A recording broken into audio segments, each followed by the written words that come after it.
Жизнь Оксаны, как чудо, хранится в холодильнике, в коробке со шприцами. Это вот залог вашего здоровья, да? Жизни. В этой коробке. Это жизнь.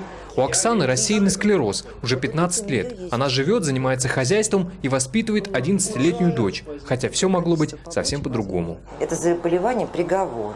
Человек через 2-3 года или 5 лет становится глубоким инвалидом, через 7-10 он уходит из жизни. Все 15 лет Оксана колола себе этот иностранный препарат, который держал ее на ногах и который ей бесплатно давало государство до наступления мая. Минздрав не закупил должное количество препарата. Денег нет в государстве и финансовый кризис. Лекарства пришлось купить самим. 30 тысяч рублей за упаковку. Огромные деньги для многих инвалидов.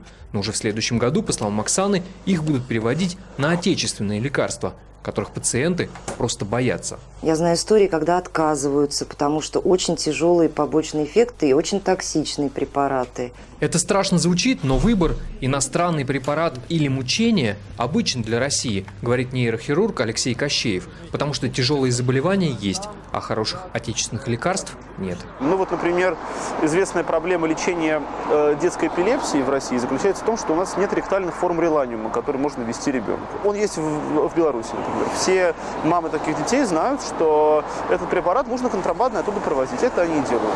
Засовывают их, как наркотики, там, в трусы себе, в вещи, там, в багаже и провозят. Даже самые процветающие страны не пытаются замещать лекарственный импорт, говорит Кощеев. И правда, зачем делать самим, если можно купить? Но у нас свой путь, по крайней мере на словах. Импортозамещение – это декларируемое событие, его не происходит на самом деле, а происходит просто периодический отказ, да, вот от чего-то. Причина этого отказа здравоохранением понятна, потому что нет денег, они ушли там на ракеты, условно говоря. И поэтому врачи и пациенты оказываются, в общем-то, заложниками такой ситуации. Это одна из таких заложниц, Татьяна Филимонова. Полгода назад у нее нашли рак легких в 4-й стадии. И единственный препарат, благодаря которому она все еще живет, делают в Германии. Вы представляете, я его пью 13-й день, и у меня полностью пропал кашель. А я кашляла, начиная с января месяца, непрерывно. Но эти таблетки стоят очень дорого, и выписывают их не всем.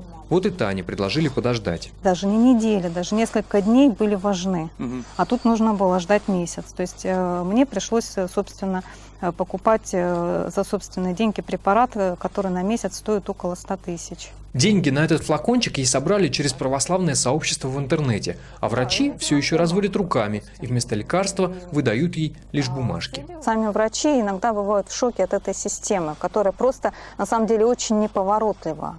Пока идут споры о лекарственном импортозамещении, пациенты продолжают мучиться, потому что замещать привозное все еще нечем. И до светлых времен расцвета отечественной фармацевтики многие из нынешних больных просто не доживут. Вадим Кондаков, Станислав Феофанов. Настоящее время.